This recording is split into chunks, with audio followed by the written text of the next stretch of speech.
Kita harus bekerja sama, kita harus kompak semua. Kita harus kompak, kita perlu, kasihan. Yang terkena bencana kondisinya memang rumit. Anda mungkin kita tidak merasakan bagaimana mereka susahnya. Kalau kita tampung apa mereka bicara, banyak kekurangan. Kalau Anda mengoreksi kami bekerja, banyak kekurangan. Jadi mari kita bersama-sama beri kekuatan yang kena bencana, beri kekuatan kami yang bekerja. Ya, jangan sedih anggota itu sudah bekerja siang malam, malah dibilangnya pengerahannya guys. Bagaimana rasanya Anda coba kalau di posisi itu? Bukan saya, anggota saya. Kehujanan tengah malam betul seperti itu. Terus dibilangnya lambat.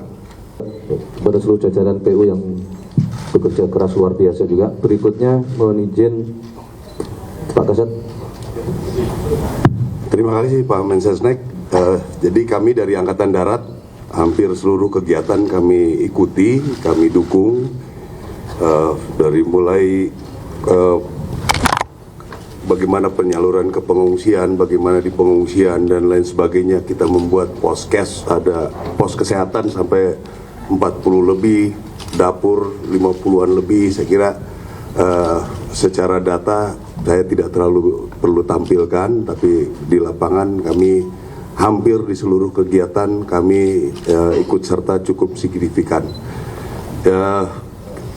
Sehubungan ini juga kami karena ditunjuk dan Satgas untuk mengurus jembatan di seluruh Indonesia, Presiden sudah menyampaikan supaya saya fokus di daerah bencana.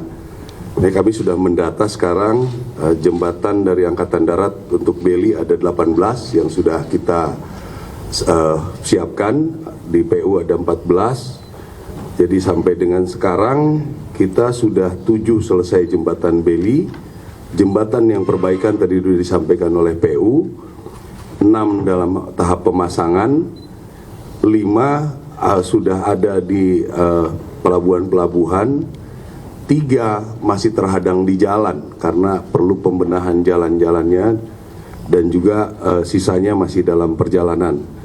Yang selanjutnya untuk Armco juga itu banyak yang mendaftar, udah ada sekitar 37. Ini memang sulit karena kita harus survei. Setelah survei kita harus kirim dari Jakarta. Pabriknya pun ternyata stok tidak banyak.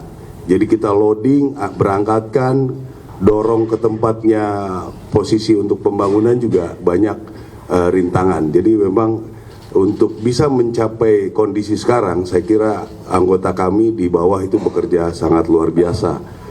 Jadi saya perkirakan kami akan koordinasi dengan PU dan BNPB. Mudah-mudahan kalau ketersediaan alat ada, khususnya Beli, per Januari kami hitung Januari 50-an Beli mudah-mudahan bisa tergelar. Tinggal kami membutuhkan tambahan-tambahan alat yang terus kita coba kumpulkan untuk bisa mendukung. Saya juga sudah mendengar informasi bahwa Presiden sudah memerintahkan segera mengadakan 50 jembatan Beli. Mudah-mudahan ini bisa dikerahkan, mudah-mudahan untuk Beli ini bisa cepat. Untuk Armco kami pesan ke pabrik, ada untuk sekian puluh kami kirim, ada sekian puluh kami kirim memang melalui laut. Jadi itu kira-kira Armco mudah-mudahan sampai Januari kita bisa buat, saya kira 100 kita bisa, 100 jembatan. Tapi itu sekali lagi saya sampaikan, kita perlu survei, kita perlu pengiriman dari sini, itu memang perlu waktu. Tapi mudah-mudahan kita bisa segerakan semua. Jadi itu kira-kira dari Angkatan Darat. Jadi saya juga pada kesempatan ini menghimbau para rekan-rekan media supaya mengekspos bagaimana kami bekerja. Ya, semua bekerja begini.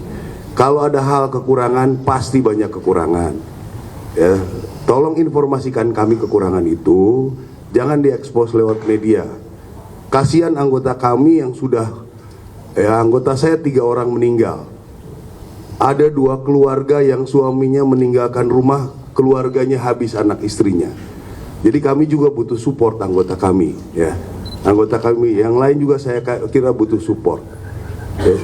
Jadi kalau melihat suatu hal, informasikan kami. Persoalan seperti ini tidak akan selesai dengan menangis. Kita harus bekerja sama, kita harus kompak semua. Kita harus kompak, kita perlu, kasihan. Yang terkena bencana kondisinya memang rumit. Anda mungkin kita tidak merasakan bagaimana mereka susahnya. Kalau kita tampung apa mereka bicara, banyak kekurangan. Kalau Anda mengoreksi kami bekerja, banyak kekurangan. Jadi mari kita bersama-sama beri kekuatan yang kena bencana, beri kekuatan kami yang bekerja. Ya, jangan sedih anggota itu sudah bekerja siang malam, malah dibilangnya pengerahannya gaib. Bagaimana rasanya Anda coba kalau di posisi itu? Bukan saya, anggota saya. Kehujanan tengah malam betuk seperti itu. Terus dibilangnya lambat. Ya, jadi tolong yang seperti ini kita harus kompak bernegara. Peran Anda luar biasa media.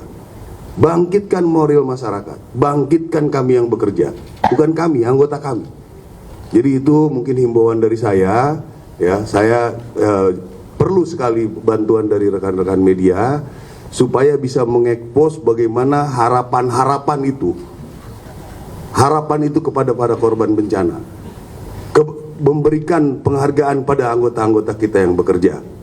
Ya, kalau mau mencoba rasakan bagaimana rasanya, dia harus ke tempat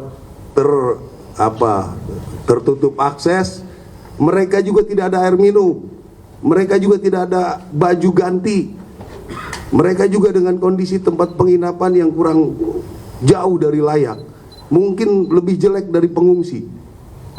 Ini tolong dibangkitkan semangatnya. Saya yakin Anda mempunyai peran. Saya kira itu yang ingin sampaikan. Terima kasih. Baik, terima kasih sekali lagi Kepala Staf Angkatan Darat Bapak Maruli. Berikutnya berkenan BNPB. Pak Deputi dipersilakan. Terima kasih Pak Mensesnek. Mohon izin Pak Menko PMK, Pak Mendagri, Menseskap, Panglima TNI, Kapolri, dan Kasat, rekan-rekan media. Lanjuti apa yang di Pak PMK ingin mengupdate terkait khusus Huntara. Jadi ini memang sudah menjadi fase di mana transisi darurat ke pemulihan. Makanya yang perlu sekarang percepatan adalah masalah Huntara.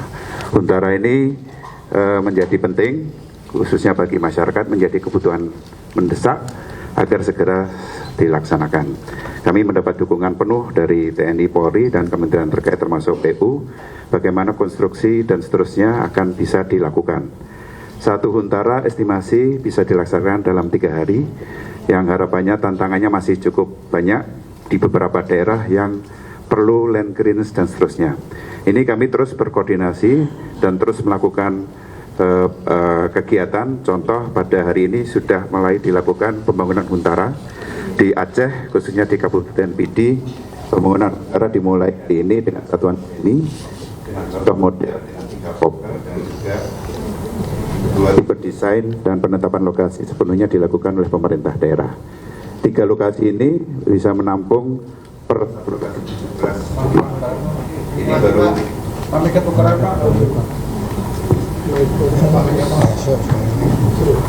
17, terima kasih.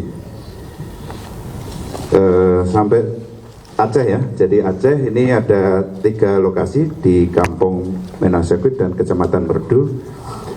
Kemudian di Sumatera Utara ini ada 40 hunian sementara yang saat ini sudah mulai berproses, dan hingga saat ini juga perlu penguatan di dalam bagaimana sebenarnya rumah contoh yang sudah dibangun itu bisa segera menjadi salah satu contoh yang bisa digunakan juga untuk pembangunan Huntara oleh pihak lain, termasuk ada donor dan juga termasuk juga ada lembaga NGO yang akan membangun. Contoh di pemerintah Kota Sibolga ada relokasi hunian tetap bagi pengungsi korban bencana banjir longsor ini oleh Yayasan Buddha Suci di lokasi Jalan Sudirman, Perambunan, samping Gedung Olahraga. Ini ada 200 unit rumah yang akan dibangun dengan tipe 36 8 kali 10 meter dengan luasan bangunan 6 kali 6. Jadi terus kami mengajak seluruh unsur masyarakat, yang penting kita lakukan adalah percepatan. Contoh Kabupaten Langkat ini tercatat ada 1.200 unit yang akan dibangun dalam rusak berat. Bisa memilih untuk dana tunggu hunian atau juga Huntara. Kalau kita melihat data dari Provinsi Aceh, Huntara diusulkan ada 28.000 dan dana tunggu hunian lebih dari 9.000. Ini adalah bagi masyarakat yang terdampak dengan rumah rusak berat. Kemudian pemerintah juga mendukung untuk hunian tetap di Kabupaten Tapanuli Tengah. Penyiapan ini juga dilakukan secara cepat. Yang penting sekarang kita membutuhkan kolaborasi erat dengan pemerintah daerah untuk penyediaan lahannya. Kemudian hunian sementara juga kita lakukan bersama pemerintah daerah dengan fasilitas-fasilitas yang ada, termasuk fasilitas asrama haji Pinang Sori, ada 52 ruangan, kemudian ada Rusunawa Pandan 76 ruangan, kemudian ada Belerong Pasar Terpadu dan Loket Terminal Pandan ada 89 ruangan, kemudian juga ada di daerah Kabupaten Tapanuli Tengah dengan pemerintah daerah menyiapkan kantor Diklat Pinang Sori dengan kapasitas 26 ruangan. Jadi ini adalah persiapan-persiapan yang bisa kita lakukan bersama pemerintah daerah khususnya, termasuk hunian-hunian ini yang bisa dilakukan bersama untuk sementara masyarakat mendapatkan hunian tetap setelah itu. Di Kabupaten Pesisir Selatan sudah mulai berproses untuk 73 unit Huntara, satu lokasi dengan 15 barak dikerjakan oleh Brimob, dan kemudian juga Kabupaten Padang Pariaman akan dibangun 60 unit Huntara di 2 lokasi dengan tipe kokal oleh Brimob juga. Jadi kolaborasi sangat bagus untuk kami pemerintah. Yang penting sekarang adalah akselerasi percepatan hunian untuk masyarakat dan kebutuhan masyarakat ini dapat dipenuhi. Skema untuk Sumatera Barat relatif bulan ini, 1 bulan ke depan Huntara bisa terpenuhi. Jadi ini menjadi kebutuhan mendasar bagi khusus Sumatera Barat. Untuk by name by address yang belum kami sedang mencatat dan diharapkan juga di akhir Desember juga sudah selesai untuk Aceh dan juga Sumatera Utara. Untuk Padang Panjang, Kabupaten Kota Tinggi, Kabupaten Kepulauan Mentawai, ini tidak ada yang menginginkan Huntara, tapi menginginkan dana tunggu hunian yang akan didukung juga tambahan logistik yang akan diberikan oleh pemerintah untuk masyarakat yang ada di dalam dan mendapatkan dana hunian tetap ini. Kemudian untuk itu makanya kami terus bekerja keras bersama kementerian lembaga termasuk masyarakat, kebutuhan apa yang menjadi penting dan segera khususnya di dalam hunian ini segera dapat terpenuhi. Saya rasa itu. Terima kasih rekan-rekan media. Baik, terima kasih Pak Deputi BNPB. Berikutnya Bapak Mendagri, kami persilahkan. Terima kasih. Assalamualaikum warahmatullahi wabarakatuh. Kami mohon izin melaporkan beberapa hal. Yang pertama mengenai anggaran belanja tidak terduga untuk 52 kabupaten kota dan provinsi dari Bapak Presiden sebagai tambahan sebanyak 268 miliar. Kami cek sudah diterima semua oleh 3 provinsi masing-masing 20 miliar, kabupaten kota 4 miliar, 52 kabupaten kota, dan sudah digunakan sesuai arahan yang sudah kami sampaikan, diantaranya untuk kepentingan perorangan-perorangan. Sudah, untuk itu kami mengucapkan terima kasih banyak kepada Bapak Presiden, Bapak Mensesnek dan Pak Menseskap yang bekerja sangat cepat, dan Menteri Keuangan. Kemudian dari daerah-daerah juga langsung mengirimkan sejumlah dukungan anggaran, ada juga berupa barang.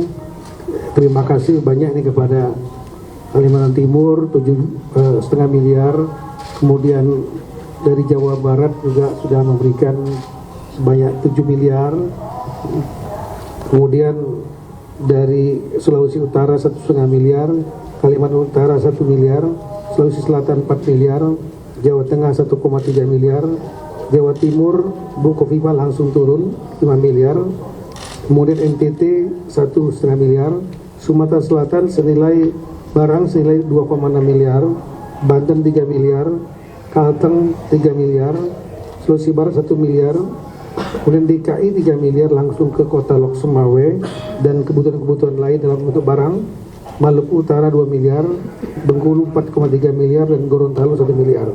Total 43 miliar ditambah dengan asosiasi pemerintah kabupaten yang dipimpin oleh Bupati Lahat Pak Bus Hasanuddin turun langsung ke sana lebih kurang 5 miliaran, jadi lebih kurang 48 miliar.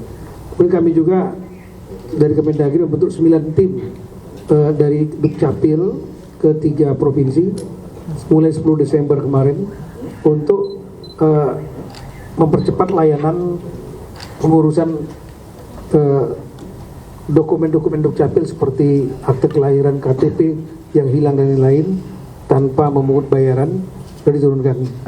Kemudian untuk besok ada rencana dari 3 menteri, yaitu Pak Amar Sirait, Mendagri, dan Menteri Hukum yang akan melaksanakan groundbreaking inisiasi dari Bapak Menteri PKB Pak Amar Sirait.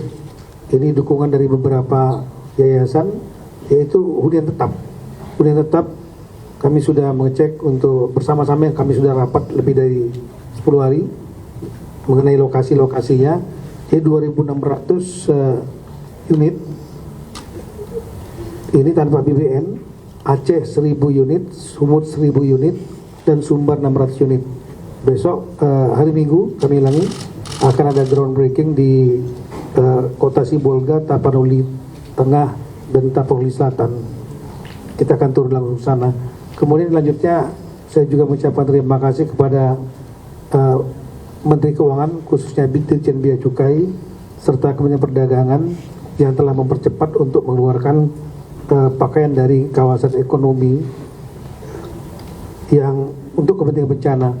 Totalnya tahap pertama lah 106.000 untuk Aceh, nanti hari Senin akan diserahkan, dan kemudian ada 100.000 yang gelombang keduanya untuk Sumut, Sumbar, dan Aceh. Yang terakhir ini kami sampaikan adalah mengenai masalah kantor desa yang rusak. Itu ada, ini penting untuk pemerintahan. Total semuanya ada yang rusak ringan 360 di Aceh, Sumut, maupun Sumbar, tapi ada juga yang rusak berat yang 25. Khusus yang rusak ringan ini akan kita lihat kemampuan daerah apakah mampu. Kalau tidak mampu kita akan ambil alih, dan untuk yang rusak berat nanti kami akan ajukan kepada Menteri PU. Kami mengucapkan terima kasih banyak dalam kesempatan ini atas kekompakan semua Pemda dan beserta unsur Forkompinda serta semua pihak yang telah bergerak sehingga bekerja dengan sangat cepat, dan kita lihat sudah banyak hasilnya. Terima kasih. Baik, terima kasih Bapak Mendagri. Saya rasa semuanya sudah menyampaikan update dan perkembangan. Barangkali kalau ada yang mau ditanyakan dari teman-teman media, kami persilahkan. Karena ini hari Jumat, mungkin cukup 3 orang ya. Singkat, padat.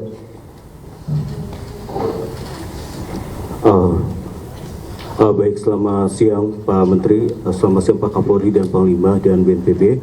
Saya Sugandi dari Radio Republik Indonesia. Pak, pemerintah belum memutuskan untuk menerima bantuan internasional.